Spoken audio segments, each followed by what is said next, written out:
Hello friends, स्वागत है आप सभी का मेरे YouTube channel SV coaching classes पर। और जैसा कि मैंने क्लास 11th की रसायन विज्ञान यानी केमिस्ट्री को स्टार्ट कर दिया था और इसके जो पहले वीडियो था मेरा, उसमें मैंने आपको रसायन विज्ञान किसे कहते हैं, रसायन विज्ञान की कितनी शाखाएं होती है, इसका महत्व क्या होता है और एक इंपॉर्टेंट शब्द पदार्थ यानी मैटर यानी द्रव्य का डिस्कशन कर लिया था। तो उसी के बाद जस्ट हमारा पहला चैप्टर भी चालू हो जाएगा, चैप्टर नंबर फर्स्ट, जिसका नाम है परमाणु की संरचना, एटॉमिक स्ट्रक्चर। देखिए आपके क्लास 11th में चैप्टर जो पहला दिया गया वो दूसरा एक चैप्टर दिया गया है ना, जिसमें आपको मोल अवधारणा वाला मोल संकल्पना वगैरह पढ़ना होता है। लेकिन एक छोटी सी बात ये समझ लीजिए कि अगर आपको अणु, परमाणु, परमाणु भार, द्रव्यमान, अणु भार, अगर यही सब नहीं पता होगा तो आप उस चैप्टर को कैसे समझेंगे, है ना। तो इसलिए मैंने जो पहला चैप्टर अपनी तरफ से ये लिया है वो लिया है परमाणु की संरचना, क्योंकि इस चैप्टर में आपको अणुभार, परमाणु भार, ये सब क्या होता है इसकी जानकारी यहां पर मिलेगी। परमाणु संख्या क्या होती है, द्रव्यमान संख्या क्या होती है, परमाणु भार क्या होता है, इलेक्ट्रॉन, प्रोटॉन, न्यूट्रॉन क्या होते हैं, है ना, इन सभी की जानकारी। क्योंकि जब इनकी जानकारी हो जाएगी तो वो चैप्टर समझने में आपको और ज्यादा आसानी होगी। क्योंकि अचानक से उस चैप्टर को हम चालू कर देते तो बहुत सारे लोगों को यही नहीं पता उसका परमाणु भार क्या होता है, इसका परमाणु क्रमांक क्या होता है ना। तो इसलिए मैंने इस चैप्टर को चालू किया है, परमाणु की संरचना को। ये चैप्टर हम करेंगे, उसके बाद आप कोई भी चैप्टर पढ़िए, उसके बाद जो आपको पहला चैप्टर दिया गया है उसको पढ़िए, वो बिल्कुल समझ में आएगा, है ना। तो चलिए देख लेते हैं परमाणु की संरचना में हमें पढ़ना क्या है। देखिए परमाणु संरचना शुरू करने से पहले हमें कुछ और भी महत्वपूर्ण बातें जाननी होंगी। कौन कौन सी, जैसे यहां पर देखिए पदार्थ का वर्गीकरण लिखा हुआ है ना, पदार्थ का ये है क्लासिफिकेशन, यानी पदार्थ का है वर्गीकरण, क्लासिफिकेशन ऑफ मैटर। तो मैंने पदार्थ के विषय में आपको पढ़ा दिया था पिछले वीडियो में, आपने नहीं देखा होगा तो उसको देख लीजिएगा।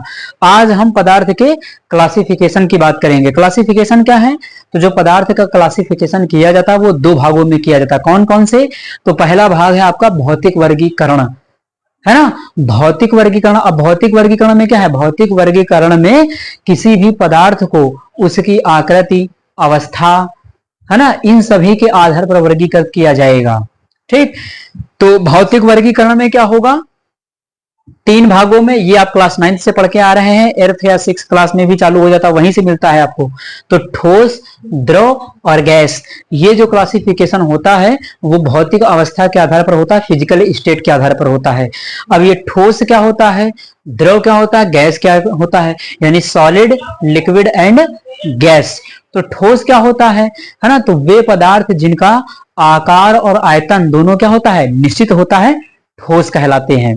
ये तो डेफिनेशन आप सभी को आती ही होगी कि वे पदार्थ या वे वस्तुएं भी कह सकते हैं, वस्तुएं या पदार्थ, तो वे पदार्थ या वे वस्तुएं जिनका आकार और आयतन दोनों निश्चित होता है वो क्या कहलाते हैं, ठोस कहलाते हैं, यानी सॉलिड कहलाते हैं। एग्जाम्पल क्या, तो एग्जाम्पल जो हमारे चारों आसपास आप देख रहे हैं, जो हमारे चारों ओर मौजूद है, जिनका आकार और आयतन दोनों निश्चित है ना। तो जैसे एग्जाम्पल अगर लिखना चाहें तो लिख सकते हैं, जैसे लकड़ी,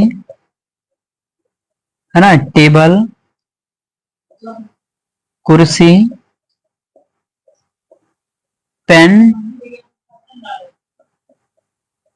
किताब, है ना। तो इस तरीके की जितनी भी सॉलिड वस्तुएं हैं, ठोस वस्तुएं हैं, आप उनका एग्जाम्पल इसमें लिख सकते हैं जिनका आकार और आयतन निश्चित हो। ठीक, सेकंड देखिए आपका लिखा हुआ है द्रव यानी लिक्विड। तो लिक्विड क्या होगा कि वे पदार्थ जिनका आकार क्या होता है, तो जिनका आकार अनिश्चित होता है, इनका आयतन क्या होता है, निश्चित होता है। अब बहुत कंफ्यूजन ये हो जाता है कि द्रव में हम ये भूल जाते हैं कि द्रव का आकार निश्चित होता है कि आयतन निश्चित होता है। तो आयतन को समझने के लिए आप ये याद रखिए, आयतन का मतलब होता है मात्रा, क्वांटिटी, है ना। जैसे 1 लीटर आपने पानी लिया, 1 लीटर पानी को आप चाहे बाल्टी में रख दीजिए वो उसका शेप ले लेगा, या फिर वही 1 लीटर पानी को आप बोतल के अंदर रख दीजिए तो उसका शेप ले लेगा। यानी जब आप उसको बोतल के अंदर रख दिए हैं तो उसने बोतल का शेप ले लिया, जब उसको आपने बाल्टी के अंदर रख दिया तो उसने बाल्टी का शेप ले लिया। तो यहां पर क्या हो रहा है, यहां पर लिक्विड का आकार बदलता जा रहा है ना, आकार बदलता जा रहा है। तो इसलिए कहा जाता है कि जो द्रव होता है उसका आकार अनिश्चित होता है, लेकिन उसका आयतन, आयतन क्या होता है, तो आयतन मैंने अभी आपको समझने के लिए बताया है, आयतन की परिभाषा दूसरी होती है।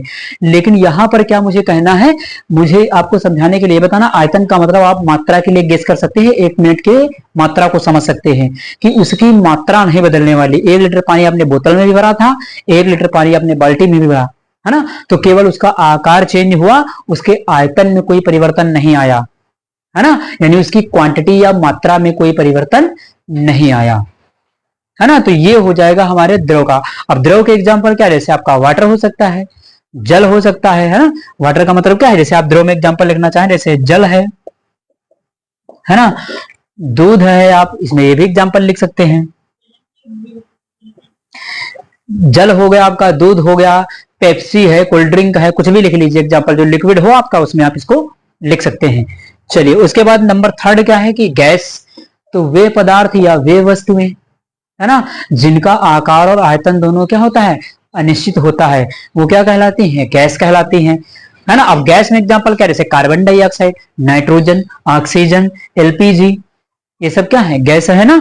तो यहां पर क्या है कि आप गैस में भी एग्जांपल लिख सकते हैं कि इनका आकार और आयतन दोनों क्या होगा, अनिश्चित होगा या निश्चित नहीं होता है। तो आप यहां पर एग्जांपल लिख सकते हैं, जैसे नाइट्रोजन हो गई, ऑक्सीजन हो गई, हाइड्रोजन हो गई, है ना, कार्बन डाइऑक्साइड हो गई, सल्फर डाइऑक्साइड हो गई, नाइट्रोजन डाइऑक्साइड हो गई, ऐसे मैं बताता चला जाऊंगा, है ना। तो इस तरीके से बहुत सारे एग्जांपल आपको गैस के भी मिल जाएंगे।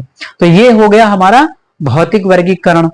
ठीक, सेकंड जो देखिए लिखा हुआ आपके सामने रासायनिक वर्गीकरण।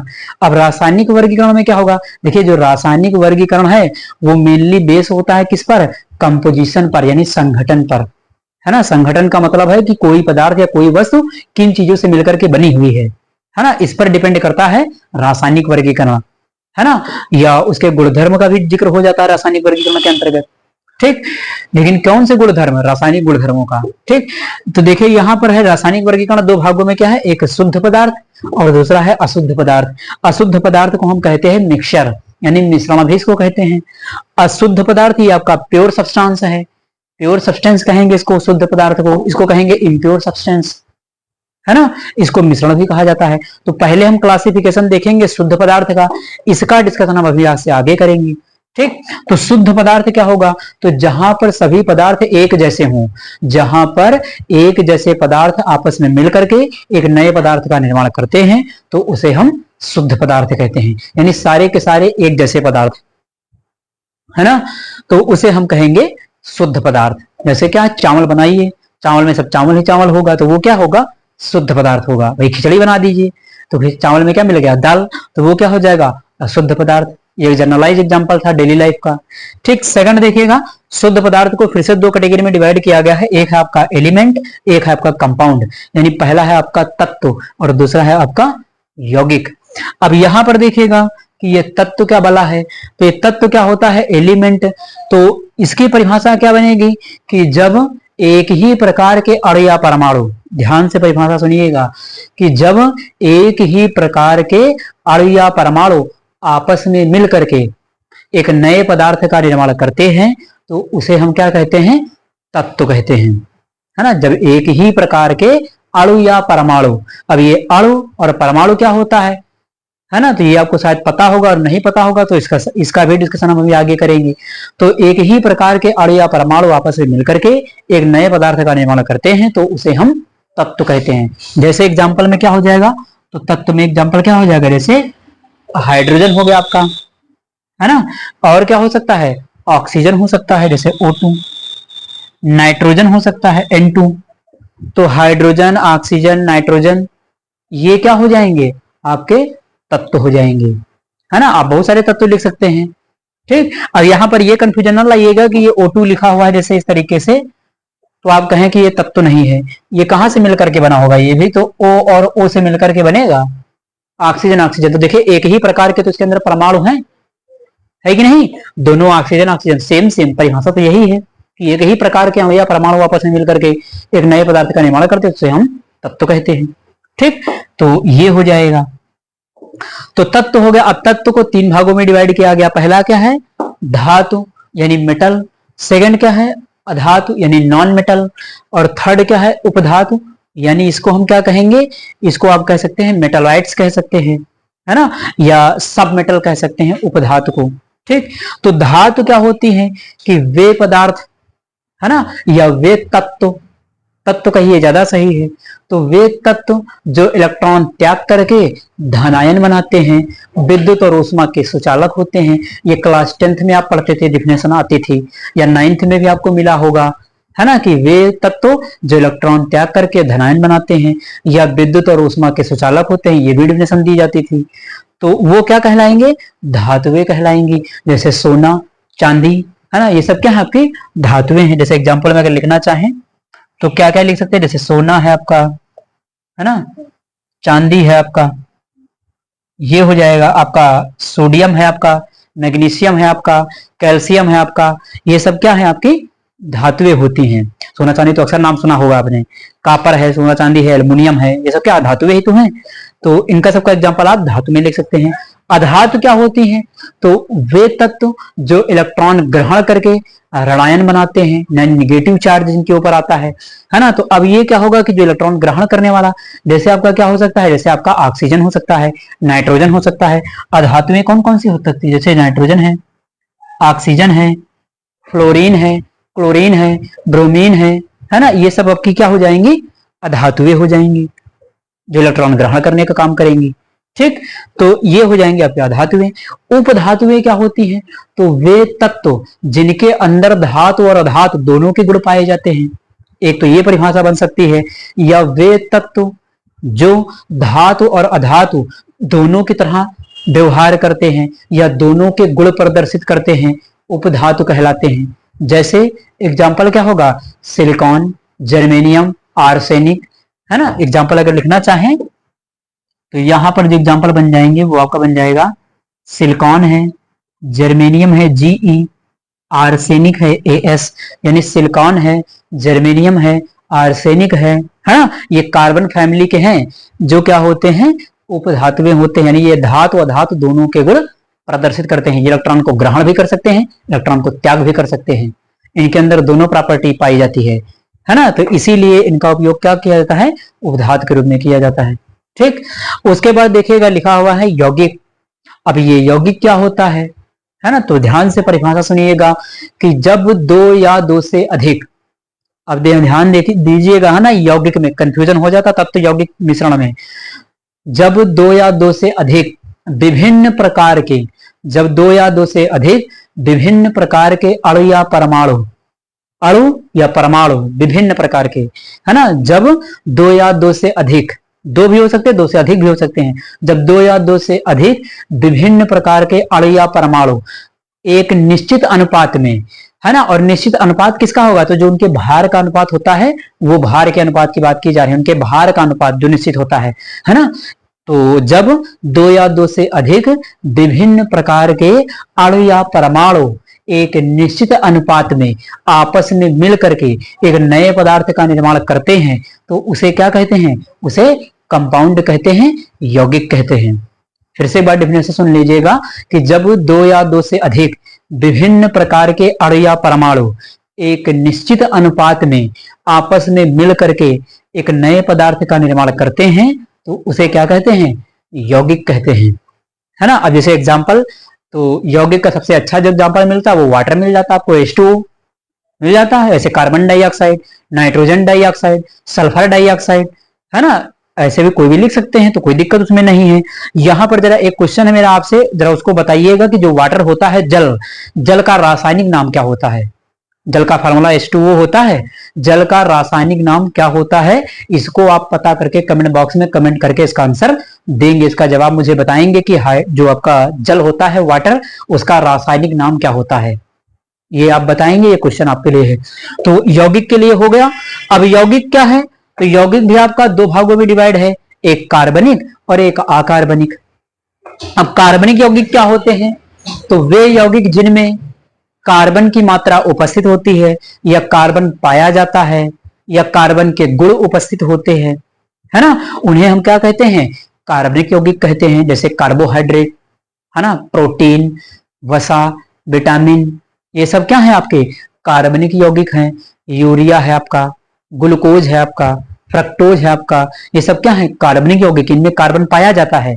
तो इसमें एग्जांपल आप कार्बनिक यौगिकों में लिख सकते हैं, कार्बोहाइड्रेट, प्रोटीन, वसा, विटामिन, है ना। ये सब लिख सकते हैं, ग्लूकोज फ्रक्टोज वगैरह ये सब लिख सकते हैं, यूरिया लिख सकते हैं, है ना। अगर इनके फार्मूले की बात कर ली जाए, कार्बन यौगिक के जैसे अगर बात कर ली जाए तो ग्लूकोज का फार्मूला क्या होता है, जैसे C6H12O6, देखिए आया ना कार्बन, फ्रक्टोज C6H12O6, ये हो जाएगा कि नहीं हो जाएगा। उसके अलावा आप बहुत सारे लिख सकते हैं, कोई एसिटिक अम्ल ले लीजिए CH3COOH, उसमें भी कार्बन आ रहा कि नहीं आ रहा, तो ये सब क्या है, कार्बनिक यौगिक हैं। कार्बोनिक एसिड H2CO3 वो आ रहा कि नहीं आ रहा। आप कार्बन डाइऑक्साइड ले लीजिए CO2, कार्बन आ रहा कि नहीं आ रहा। तो ये सब क्या होंगे, जिनमें कार्बन उपस्थित होगा, कार्बन की मात्रा पाई जाएगी, वो क्या कहलाएंगे, कार्बनिक यौगिक कहलाते हैं। ठीक, उसके बाद अकार्बनिक यौगिक, तो अकार्बनिक यौगिक क्या होंगे कि वे यौगिक जिनमें कार्बन की मात्रा उपस्थित नहीं होती है, या जिनमें कार्बन परमाणु नहीं पाया जाता है, या जिनमें कार्बन के गुण उपस्थित नहीं होते हैं, उसे क्या कहते हैं, अकार्बनिक यौगिक कहते हैं। अकार्बनिक यौगिक क्या हो जाएगा, जैसे नाइट्रोजन डाइऑक्साइड, हाइड्रोक्लोरिक अम्ल, सल्फ्यूरिक अम्ल H2SO4, है ना, ये सब आपके क्या हो जाएंगे, अकार्बनिक यौगिक हो जाएंगे। सल्फर डाइऑक्साइड, इस तरीके के जितने भी हमारे यौगिक होते हैं वो क्या हो जाएंगे, अकार्बनिक यौगिक हो जाएंगे। ठीक, तो इन प्रकार से यहां पर मैंने जो आपको पदार्थ का क्लासिफिकेशन था, उसका भौतिक वर्गीकरण और रासायनिक वर्गीकरण में शुद्ध पदार्थ का वर्गीकरण आपको एक्सप्लेन कर दिया है, समझा दिया है ना। और ये भी जान लीजिए कि ये नोट्स इसका होगा वो आपको मिले Telegram channel SV coaching classes पर आपको मिलेगा। वहां जब आपको मिलेगा तो ये बाकायदा लिखा हुआ मिलेगा टोटल, है ना। तो इसलिए क्या करिए कि आप इसका भी स्क्रीनशॉट ले लीजिए, और आपको नोट्स प्राप्त करना होगा तो टेलीग्राम चैनल पर जाइएगा, नोट्स ले लीजिएगा और पढ़िएगा वहां पर। तो ये डिस्कशन इसका हो गया। अब मैं आपसे आगे डिस्कशन करूंगा अशुद्ध पदार्थ का, आप इसका स्क्रीनशॉट ले लीजिए। लेते हैं हम आगे की ओर। आगे जो हमारा टॉपिक है वो है अशुद्ध पदार्थ, यानी उधर मैंने आपको शुद्ध पदार्थ का क्लासिफिकेशन पढ़ा दिया था, अब हम पढ़ेंगे अशुद्ध पदार्थ के क्लासिफिकेशन को देखेंगे यहाँ पर। तो देखिए क्या लिखा हुआ है, अशुद्ध पदार्थ, और अशुद्ध पदार्थ को ही कहते हैं मिश्रण, है ना। परिभाषा इसकी सुनिएगा, अशुद्ध पदार्थ या मिश्रण की, यानी जब दो या दो से अधिक पदार्थ, है ना, जब दो या दो से अधिक विभिन्न प्रकार की, है ना, जब दो या दो से अधिक विभिन्न प्रकार के पदार्थ या विभिन्न प्रकार के अणु या परमाणु एक अनिश्चित अनुपात में, यहां पर अनुपात क्या होगा, अनिश्चित होगा, और उनके भार का अनुपात, ये भी ध्यान रखिएगा, भार क्या होता है, जिनका परमाणु भार होता है उसकी बात कर रहा है। तो हाँ, जब दो या दो से अधिक विभिन्न प्रकार के अणु या परमाणु या विभिन्न प्रकार के पदार्थ एक अनिश्चित अनुपात में आपस में मिलकर के एक नए पदार्थ का निर्माण करते हैं तो उसे अशुद्ध पदार्थ कहते हैं या मिश्रण कहते हैं उसको। ठीक, उसके बाद देखिएगा मिश्रण फिर आगे चलकर के दो भागों में डिवाइड हो गया। पहला है आपका समांगी मिश्रण, समांगी मिश्रण का दूसरा नाम है विलयन यानी सॉल्यूशन। समांगी मिश्रण को ही दूसरा नाम क्या कहते हैं, ये कहते हैं विलयन यानी सॉल्यूशन। सेकंड आपका जो दिया गया है, एक दिया गया विषमांगी मिश्रण। तो पहले समांगी मिश्रण को समझ लेते हैं, और समांगी मिश्रण का नाम क्या है, विलयन। ठीक, तो इसकी डिफिनेशन क्या बनेगी कि जब दो या दो से अधिक पदार्थ, है ना, या इसको ऐसे भी कह सकते हैं, है ना, कि वह मिश्रण जिसमें प्रत्येक घटक का रासायनिक संघटन समान होता है ना, या दो या दो से अधिक पदार्थों के समांगी मिश्रण को क्या कहते हैं, विलयन कहते हैं। यानी जब दो या दो से अधिक पदार्थ हैं आपस में पूरी तरीके से मिले हुए होते हैं या उनका रासायनिक संघटन एक समान होता है तो उसे हम क्या कहते हैं, समांगी मिश्रण या विलयन कहते हैं। यानी यहां पर क्या होगा कि जो कंपोनेंट हैं, कंपोनेंट का मतलब अवयव या घटक, है ना, अवयव या घटक क्या होता है कि जिनसे मिलकर के कोई भी मिश्रण बना होगा या कोई भी विलयन बना होगा, है ना, वो कंप्लीटली एक दूसरे में पूरी तरीके से मिले हुए होंगे और उन्हें क्या है, तो उन्हें साधारण विधियों से अलग नहीं किया जा सकता है।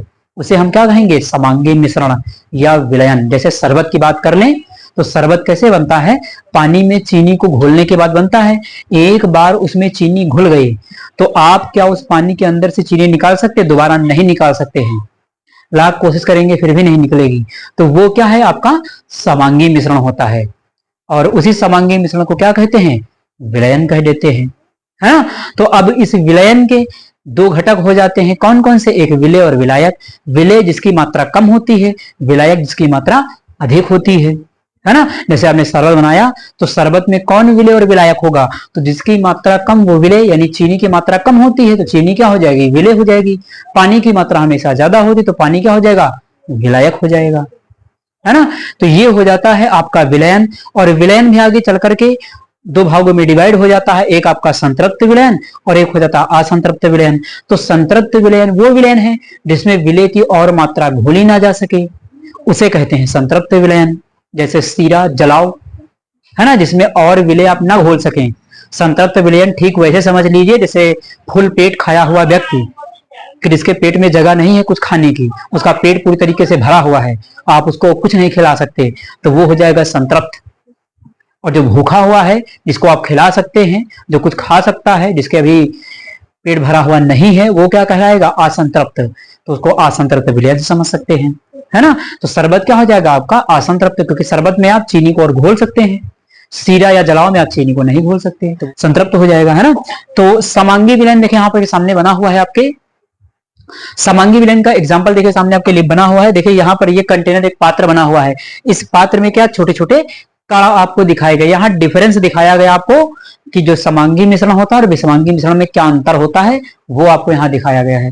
तो यहाँ पर देखिए क्या है कि समांगी मिश्रण कैसे बनेगा, मैंने आपको बताया जैसे शरबत बनाते हैं, जो पूरी तरीके से एक दूसरे में मिल जाए, जिसमें पदार्थ एक तरीके से पूरी तरीके से क्या आपस में घुल जाए, मिल जाए, है ना, उसे हम कहेंगे विलयन या समांगी मिश्रण। ठीक, तो यहां पर देखिए जल में चीनी या नमक का विलयन, जैसे जल में चीनी या नमक, नमक भी घोल दीजिए पूरी तरीके से घुल जाएगा तो उसका विलयन हो जाएगा, है ना। यहां पर देखिए क्या है कि कणों का आकार बहुत छोटा होता है। बहुत छोटा होने का मतलब क्या है, देखिए ये जल में चीनी का विलयन, तो जल में चीनी का विलयन क्या कहलाएगा, जल में चीनी का विलयन शरबत कहलाएगा, इसीलिए यहां पर लिखा हुआ है शरबत, यानी ये शरबत भरा है इस कंटेनर में, है ना। तो यहां पर जल में चीनी का जो विलयन है वो कहलाएगा शरबत। तो जल में नमक का विलयन क्या कहलाएगा, ये आप बताइए कमेंट करके। ठीक, तो उसके बाद देखिए यहां पर जो कणों का आकार होता है वो बहुत छोटा होता है ना।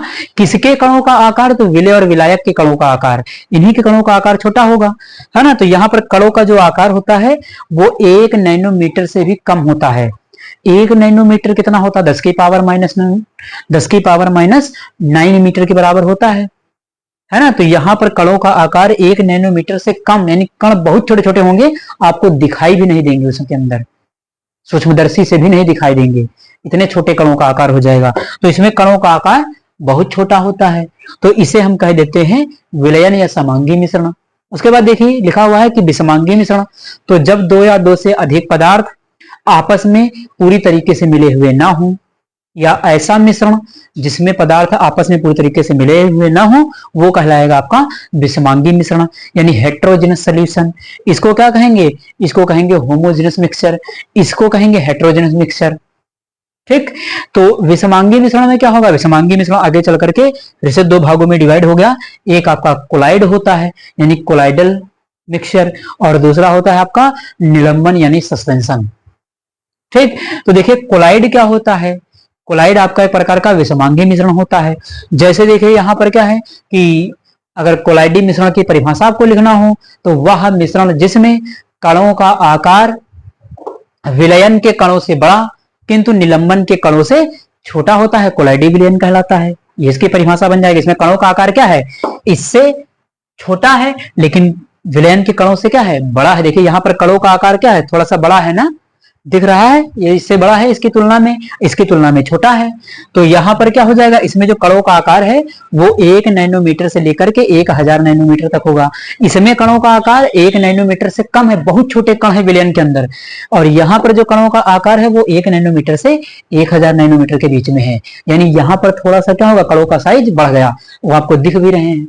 इसमें एग्जाम्पल कौन बन जाएगा, जैसे कोलाइडी विलयन हमारे डेली लाइफ में कौन देखने को मिलता है, तो जैसे आपका दूध क्या होता है, दूध विलयन नहीं है, समांगी मिश्रण नहीं है, ध्यान रखिएगा। दूध क्या है, कोलाइडी विलयन, जो कि एक प्रकार का विषमांगी मिश्रण है। इसीलिए तो कहा जाता है कि दूध को आप मिक्सचर जो होता है दूध, आप क्या करिए कि उस दूध को हंस को दे दीजिए, तो उसमें क्या करता कि वो दूध पी लेता, पानी को अलग कर देता।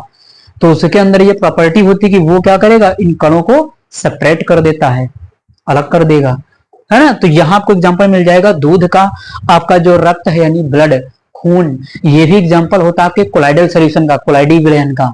तो ब्लड भी क्या है, एक प्रकार का कोलाइडी विलयन है, क्योंकि ब्लड में आप क्या क्या है, WBC, RBC, इन सभी के कणों में अंतर होता है आकार में, है ना, तो वहां भी क्या मिलता है आपको, कोलाइडी विलयन मिलता है ब्लड में। ठीक, धुआं, धुआं भी आपका क्या है, धुआं में क्या होता है, कार्बन के पार्टिकल होते हैं, कार्बन के कण होते हैं, तो वहां भी क्या है आपका कणों का आकार बढ़ जाता है, तो धुआं भी आपका क्या है, कोलाइडी विलयन। उसके बाद पेंट, जो घर में पेंट करवाते हैं, दरवाजे खिड़की वगैरह पेंट करते, पेंट भी क्या है, कोलाइडी विलयन है प्रकार का। ठीक, उसके बाद लिखा हुआ है क्रीम, जो फेयर एंड लवली है जो भी लगाते हैं, वो क्रीम क्या होती है, तो वो भी एक आपका कोलाइडी विलयन होती है, उसके अंदर भी कणों का आकार 1 नैनोमीटर से लेकर के 1000 नैनोमीटर तक होता है। ठीक, उसके बाद क्या लिखा हुआ है कि दही यानी कर्ड, कर्ड दही क्या है, दही भी एक प्रकार का कोलाइडी विलयन है, इसमें भी कणों का आकार क्या होता है, 1 नैनोमीटर से लेकर के 1000 नैनोमीटर के बीच में होता है ना। आप देखेंगे तो इन दोनों में आपको डिफरेंस मिलेगा, है ना। ये जो शरबत होता है तो पानी के तरीके से बह जाता है, जबकि ब्लड देखते हैं, ब्लड ज्यादा बहता नहीं, थोड़ा सा बहने के बाद जम जाता है, कोलाइडी विलयन है ना, इसीलिए गाढ़ा होता है।